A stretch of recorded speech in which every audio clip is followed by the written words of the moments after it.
What is up, guys? Eric here with my 2023 MMA year review. I wanted to do this a while ago, but then I realized, oh crap, my time capsule channel has multiple passions, hobbies, etc. all on it. So that means I would have to make a video per hobby. So I'm going to hit MMA first here. I tried doing the cardio thing locally, but the problem with the locally thing is it gets very messy really quick. I'm going to make a shorter video of that after this, and it will be a quick synopsis. Super quick. So it will end up being in a short, most likely. Anyhow, MMA-wise, how was my year? What did I think about this year, MMA-wise, etc.? Well, I'm looking at a meme that was kind of funny. It was about Kayla Harrison looking like John Cena with a wig. Poor Kayla Harrison. She really is a bit built. Yeah, the feminine side is not there. That's all I'm going to say. And she did disappoint us later in the year. She didn't fight she wasn't as dominant as people wanted, but let me go from the start of the year.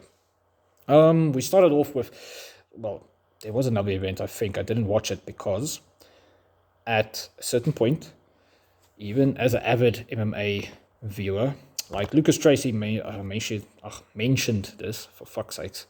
I'm tired, guys. It's like 2 in the morning. Yeah, it is 2 in the morning. Oh, crap. I'm going to be tired tomorrow. Anyhow, Lucas Tracy, MMA. Shout out to him again. Him, MMA Shay, MMA Guru. There's so many guys I can shout out right now. I've been watching the MMA section the last while a little bit more, different other channels as well, because I want to see what is the uniform collective thinking. But anyway, in short, shout out to all of you guys because Lucas specifically, I resonate with him the most. That we are both a bit burnt out because of the very bad cards at start of the year and stuff like that. And then, geez, 2024 had bad cards. Oh, fight night specifically. Oh, so bad. Okay. While Facebook is having a seizure because I just want to go up, I would scroll down for an hour or two here so I can see what happened in my 2024. But oh well. Anyway, we started off the year with Dricus du Plessis versus Sean Strickland. Great fight. I loved watching it live. I leaned towards DDP at that point. I knew it was going to be a war. Like, with the shit talk, all that stuff, that was a real fun fight. And people now, while rewatching it, are saying it's a lot better even after all of this. And I agree, it was a really fun fight. Then we had a significant drop-off in quality of cards. And I really said, like, listen, I need more sleep because of my Crohn's disease and being out of remission. So I'm not going to stay up for every freaking fight. And not for every freaking fight night, especially because we're in a growing pains situation in the UFC. So we had this in 2017 to mid-2018. This year, it feels a lot longer, so much worse. And what happened back then is in the time period where Conor McGregor left the sport and a few of the veterans really got weeded out, kind of like what's happening right now. A lot of the veterans are fighting each other constantly or fighting new blood, like Ilia Topuria versus Max Holloway. And then shit hits the fan, and we all are like, ugh. And then after that, that guy that beat the veteran has to fight a new up-and-comer, and most people don't know who the hell that is, or it's even a boring fighter. Like, let's say Evloev fights Ilia Topuria at 145. It will be boring for most people because it will be like Sean O'Malley versus Marab, where Ilya has to defend and keep things striking from there. And it's not that easy. And then it ends up either Evloev hugging for one round, and then the next round, Ilya's punching Evloev in the face. And then the next round, it's Ilya on the ground, getting wrestle-effed on the ground again, or ground and pounded, or oh no, he has his back for the whole round, and it's just Ilya fighting off the rear naked choke. Stupid stuff like that. And then we're all just like, really, couldn't we have like a slugging war just for fun, like a technical war even, like Sean versus DDP? And sadly, we didn't get that. And then the biggest problem, well, the other big problem on top of it, there was a lot of them actually this year. Like many industries had issues this year. But the other problem was the female events, the female main events, and the female fighters in general. Like Valentina is, I appreciate her a lot, and Grosso as well. I appreciate her a lot. Rose, she has become a little bit more inconsistent, but it's also a sign of how good her competition is in a way. But I'm not going to talk about that in depth right now. In short, we don't have that many exciting. Oh, and Zhang Weili, oh, so awesome to watch. But anyway, props to her. We don't have many exciting and technical women's fighters. MMA Guru kept crying about it, that the women's fighters are bad. Same thing he mentioned with the heavyweights on the men's side, and I really agree with him. Like, I went and looked, checked some of these guys' fights the other day, the heavyweights, and I was like, geez, the skill level is really as bad as he's been saying. Like, he's almost 100% on point by saying if he just jumped in there, he would do better. And that's really tragic to say because that's not how it's supposed to be. Same with the women's side. A lot of them have so many technical deficiencies, and I'm like, how are you in the top 10 or how are you in the top 15? And then somebody like Rose in her division, Valentina, the champ, slash Grosso, earlier this year was Grosso, and then Zhang Weili. Oh, sheesh. Then people fight them, or they fight somebody, and you see the level. Tatiana Suarez as well. You see the level difference. And I'm just like, ugh, we're going to have to be watching. We're going to be forced, and that's what's happened this whole year. We're going to be forced to watch boring, full-blown technical fights. Now, full-blown technical fights, what I mean by that is it's a technical chess match, like Rose versus Esparza, if I'm not mistaken. The one that was so boring. I didn't even watch it, guys. I fell asleep like in the first minute. I knew how it was going to go. It's quite predictable. They just stand there, walking around. Okay, you're gonna, oh no, and then somebody does something, and then for like 2 minutes again. You see, and I'm doing this on purpose where I look so tight, by the way, because the girls, they really do this, and it's so hard to watch. And then the men's side on the heavyweight side is something like that as well, but then it's just like. And then they gas out in like less than a round, and if somebody sleeps at one point because they're swinging like swimming like Michael Phelps, or they just lay and pray on the cage, swing, walk around exhausted like a slow lethargic animal, and then the fight ends probably a little bit of blood, and they're just like, whoever wins, we don't care, because they look like slobs that just got off the couch, just started swinging. That's why I know people are like, no, MMA Guru is offensive, but that was not offensive. That's just being very objective about the whole situation, and I agree with it. And other divisions have the same problems, just in different levels, varying levels, where we're going to see super technical fights, where people are going to be so scared to fight each other that they want to just beat the other person by being more technical. Kind of how Sean O'Malley tried to stay on the feet versus Merab, and Merab just tried to get him down, but didn't strike. Didn't really strike. He kicked him, I think, if I'm not mistaken. And then O'Malley just tried to snipe him, but couldn't do anything else. He didn't mix the martial arts because he was apprehensive. Sorry, guys, that's where the brain fog kicks in. And that was kind of crap. That was kind of crap. Same thing with every division. Like Alexander Pantoja having to fight Kaya Sakura and Steve Erceg because the division isn't the same thing. We don't have the top guys yet. The cream of the crop hasn't risen. So now we have these weird fights, weird matchups, sometimes bad matchups like Kai. Poor Asakura getting destroyed by Pantoja. Erceg was a good example of somebody that might rise to the cream of the crop later on, but then his next fight, after he had arguably arguably people think he was the champion at that point, but then he got stopped in his next fight, you see.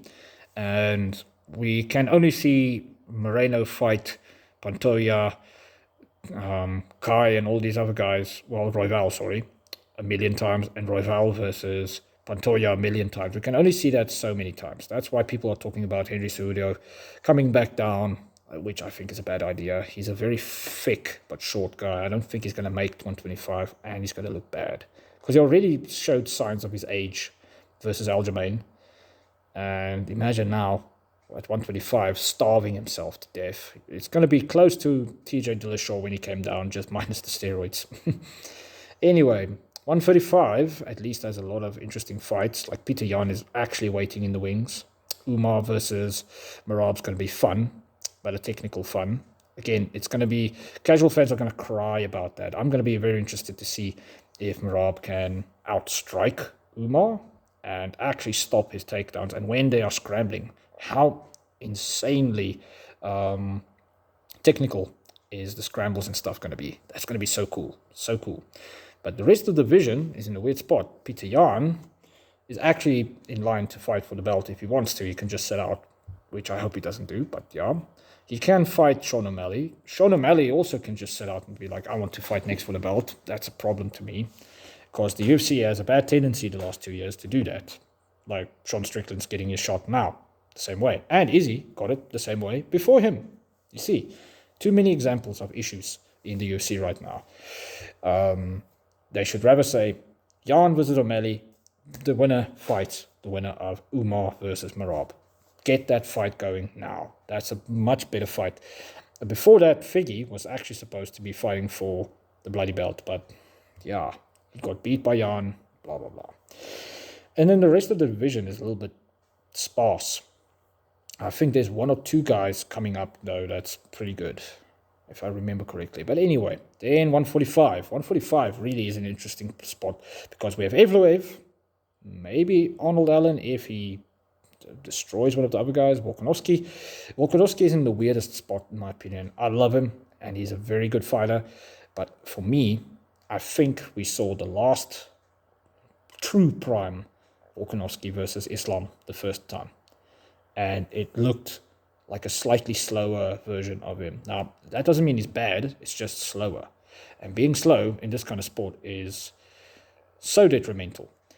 So he's just chilling up top there, and he said he's waiting for his title shot, which could be his last shot for the belt. And if it's Ilya again, it's a big chance that he gets knocked out, or he shuts him down. If it's Evloev, it's a hard fucking fight. And he might just get wrestle-effed. Or a mix. Yeah, he might get wrestle-effed because Evloev is close to Islam's level, just different in how he takes him down, well, takes people down. And if he can replicate what Islam did in the first fight, even to get him down on and off, and he just, especially if he's fighting out of prime, well, just out of prime, Volkanovski, he has a much better chance to actually do that. See, it's just so bad. I want Volk, actually. Like, I remember, I chose Ilya to, well, I picked Ilya to win, but it was sad seeing Volk get knocked out. I was, inside me, I was rooting for Volk. And yeah, it didn't happen. And then Max, also in a weird spot. Max should go to 155. He did so well at 155 versus Gaethje. I see so many cool matchups at 155. Like, literally, he can go up, he can be like, Michael Chandler, me and you, and then obviously sleeps Michael Chandler. Then Dan Hooker, me and you, let's go. Blood War. Everybody would just watch and be like, Max, just go. Him versus Tony. Even though it's very out of prime Tony. But yeah, anyway. 145 has some growing pains to go through before we see the new cream of the crop pop up. Because right now it's the old guard in the top 5 to top 8. And you can see it in a way. Like, yeah, you can see it. And the problem is the guys coming up, I don't know if they're developed enough at 145 yet. That's why if Ilya beats Evloev, I really think the Islam fight would be cool to see him versus Islam. He is a bit small in my opinion there, but again, he has dynamite in his hands, so I don't know. 155 is very exciting again, but for different reasons. We have a lot of blood wars coming. We have swinging fests coming, because if it's Dustin versus what's his face? Oh, fuck. Fiziev, for example. It's going to be a technical war. If it's Dan Hooker versus Renato Moicano, it's going to be fun. And there's also going to be a war, the bloodbath, of course, versus Benoit Saint-Denis. If it's Paddy Pimblett versus Hooker, it was going to be fun. If it's going to be Paddy Pimblett versus Chandler, like we've heard, that's going to be freaking fun. They're going to swing it out as well. It's not going to be them doing this technical thing too much. It's going to be war. And Dustin Poirier versus anybody below him almost. It's going to be a blood war. And then you get to the top where Islam and Arman that are going to fight, are technical beasts. Like their first fight was so fun to watch. Like if you like wrestling and wrestling exchanges specifically, I was just like, this is so cool to see. Like I rewatch it on and off every now and again just because I'm like, oh. Other fights, obviously, for the striking. Because 155 to me was like the striking class. 170 is booming right now. Joaquin Buckley's just chilling there. Arguably, he can just hang back and fight the winner of Bilal versus Shavkat. I think, I'm not going to say my early prediction there, but that's going to be a fun fight stylistically. We have JDM as well, chilling there. Usman is there if he fights finally. I know he's nursing injuries and stuff, which is bothersome to me. Like, I honestly want him to say, I'm going to stick at 185 and have some fun fights, because he has a lot more fun fights up top there for me. Like, I want to see him versus Whittaker. Like, why not? That's a cool fight. Like, yeah, so what about the belt? You had the belt and you dominated for so long. We know that if Usman's legs, like his knees, were good and he didn't have the hernia, back injuries, stuff like that, he would have done even better for such a long time. So what, Leon beat him? Meh. Leon looked very much out of his prime as well to me, well, compared to Bilal's skill set. But that's the only difference there. It's more the skill set. But 170 is actually the most exciting class for me. Yeah, definitely. Much more exciting. Like, you're going to have more bloodbath fights at 155, so for the casual crowd. But 170 is the one where it's the biggest mix of fun and technical. Crazy to think about. I didn't think that was the situation. Like, yeah, interesting. And then, middleweight. If Dricus beats Sean and he beats Hamzat, that division is, like, cooked. Like, I don't think anybody beats him, like, at all. He can literally reign. If he is smart, because he is in his prime, if he is smart and he beats these two guys, especially Hamzat, because Hamzat is such a puzzle to figure out in a different way in that first round, Dricus is the perfect guy to stall that. Yeah, I don't want him to go up in weight. It's a dumb idea in my opinion. He would be the best ever if he just dominates the whole division again, like Israel kind of did. Israel was right on the pinnacle of being the GOAT of middleweight. The only reason why you can't give him that is because the way that Anderson Silva just slept people, the way he did it. It wasn't just who he was fighting, it was just like, he did it with ease. Izzy, though, on a technical level, I'd still say Izzy is the GOAT, MMA-wise, but personally, I'll choose Anderson. And Dricus has the opportunity to do the same. He dominated everybody up until he fought Sean, and then had a reasonably hard fight, but where he won in the end versus Izzy. And if he beats Sean again, even easier, let's say it happened again, easier, and then he comes out, he stops the first round of Hamzat, and we see Hamzat slowing down. They have a war, because I think it would be like Gilbert Burns versus Hamzat Chimaev at 170. It would be a lot like that, or later in the Usman fight as well. That really does favor Dricus. So if he beats him, and then he beats Whittaker again, and he beats all of the guys coming up again, like even random fight versus Paulo Costa, although I don't think that's what's going to happen, but you understand, he would be the middleweight GOAT if he ran through the whole division one more time. Fully. That would be insane. At light heavyweight, we know that Alex Pereira, we will see this year, will depict a lot for him. If his age doesn't show, and he beats Magomed Ankalaev, which is going to be a hard fight for him, regardless of anything. But if he beats him and then from there doesn't show that he's slowly climbing out of his prime, then that division's also cooked It's the same situation as Dricus in a different way. It will just be Pereira whacking everybody in that division one to three times in a row. Just imagine that. That would be so crazy to see. And then heavyweight. Heavyweight is in a disastrous zone. And this whole year was the same with heavyweight. It never developed. We had Tom Aspinall wasting everybody he fought, defending the interim title, which, I think is he's the actual champ. Like, to me, you could say Jones is the interim champ, and he beat Stipe to keep that, so to speak. He beat Cyril Gane and then beat Stipe to get his interim. So it's like the roles are reversed in my head. The other guys, there's nobody. Volkov is the closest guy, and we know Aspinall beat him already. Other than that, Gane is below them because Gane did not look good. Like, he looked so slow and bad, in my opinion, versus Volkov. It's like he ditched his style that he had, and that didn't work well. And then the rest of the division, like, falls off of a hill, like, off a mountain, skill-wise. These guys at the top, like, if there was no Tom Aspinall up top there, and no Cyril Gane, and no Volkov, Jones would massacre this division. We would have been talking like he's the GOAT, full on, because he was just wasting the guys that at that point would have been the top guys. And it's all about circumstances. Yeah, other than that, a lot of MMA YouTubers that I used to watch really fell off, in my opinion, not because of numbers and stuff like that. It's just their content got very stale, and I know why. It's because they can't jump into certain videos that they used to do, because they got kind of exposed. Their prediction rates were like this.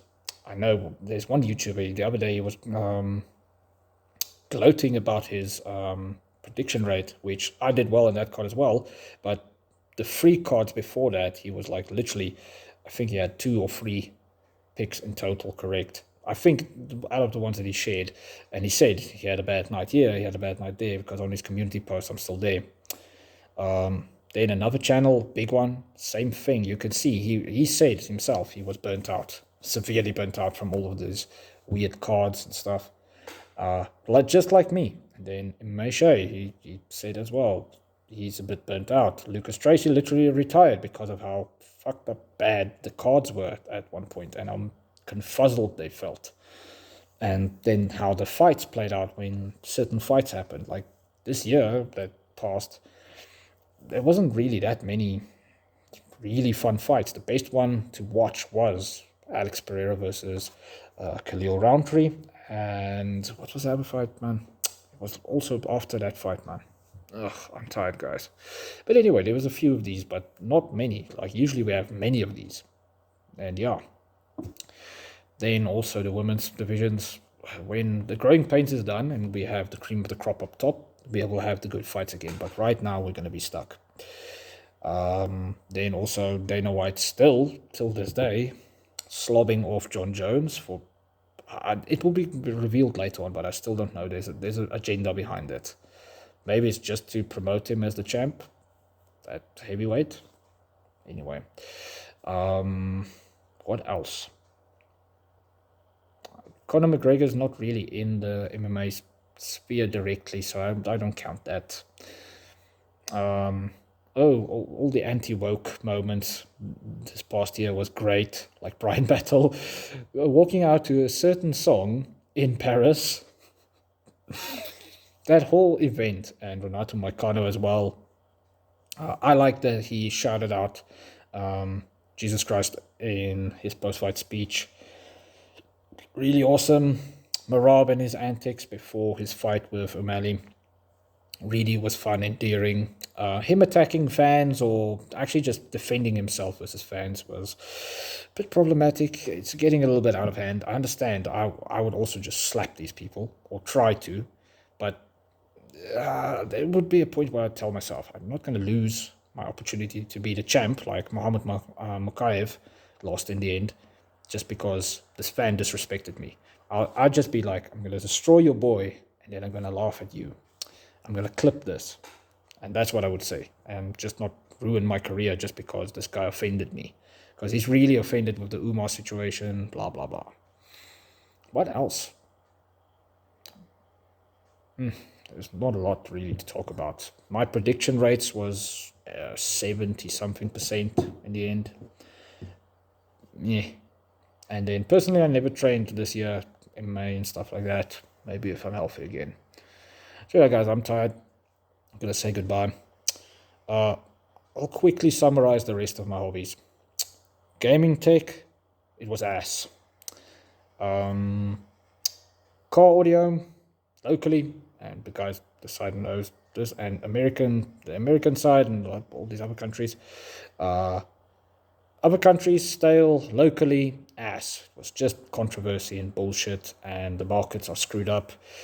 And this year, people will see what I meant and what I said. Things are going to hit the fan. Pro audio side, actually a very good year. Locally, the pro audio side is growing. People are understanding a little bit more. The community is slowly starting to form as well, where people start expanding their minds to understand you need better gear in certain areas and you need to understand certain things. It was really good this year in the pro audio side. So much better than I expected it would be. What else? Cars, all over the place. But yeah, that's my reviews on that stuff. Cheers, guys. Long videos for a long time out. Bye.